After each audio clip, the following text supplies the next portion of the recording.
దేశం కోసం ప్రాణాలు అర్పించిన వారిపై అనుచిత వ్యాఖ్యలు తగదని బీజేపీ శివసేన నాయకులు ఒళ్ళు దగ్గర పెట్టుకుని మాట్లాడాలని రాహుల్ గాంధీని విమర్శ రైతుకి హక్కు మీకు లేదని సిద్దిపేట కాంగ్రెస్ పార్టీ పట్టణ అధ్యక్షుడు హత్తు ఇమాం, పిసిసి సభ్యుడు దర్పల్లి చంద్రం, జిల్లా అధ్యక్షురాలు ముద్దం లక్ష్మి, రాష్ట్ర యూత్ కాంగ్రెస్ ప్రధాన కార్యదర్శి పూజల గోపికృష్ణ విమర్శించారు.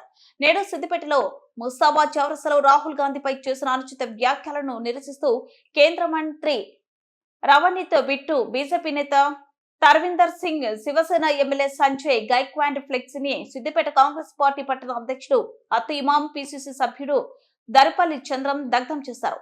ఈ సందర్భంగా వారు మాట్లాడుతూ రాహుల్ గాంధీని విమర్శించే ముందు బీజేపీ, శివసేన పార్టీల నాయకులు, కేంద్ర మంత్రులు ఒళ్ళు దగ్గర పెట్టుకుని మాట్లాడాలన్నారు. దేశం కోసం ప్రాణాలు అర్పించిన వారిపై అవమానించేలా మాట్లాడడం బీజేపీ సంస్కారహీనం బయటపడిందన్నారు.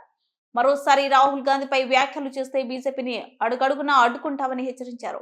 దేశంలో ప్రతిపక్ష నేత రాహుల్ గాంధీకి రక్షణ లేకుండా చేస్తున్నారని, కేంద్ర ప్రభుత్వం ప్రజలకు ఏ రక్షణ కల్పిస్తుందన్నారు. ఈ కార్యక్రమంలో ఆలకుంట మహేందర్, బుచ్చిరెడ్డి, యాదరి మధు, రియాజ్, కలిముద్దీన్, గాయస్, మందపండు, రాషాద్, అజ్మత్, అంజురెడ్డి, షాబుద్దీన్, జానారెడ్డి, ప్రవీణ్ బాబా, మంద, వనజ, కవిత, శారద, మధు, రేష్మా, భవానీ, సుమలత, చాంద్ భాషా, నవాజ్, చోటస్మాత్ తదితరులు ఉన్నారు.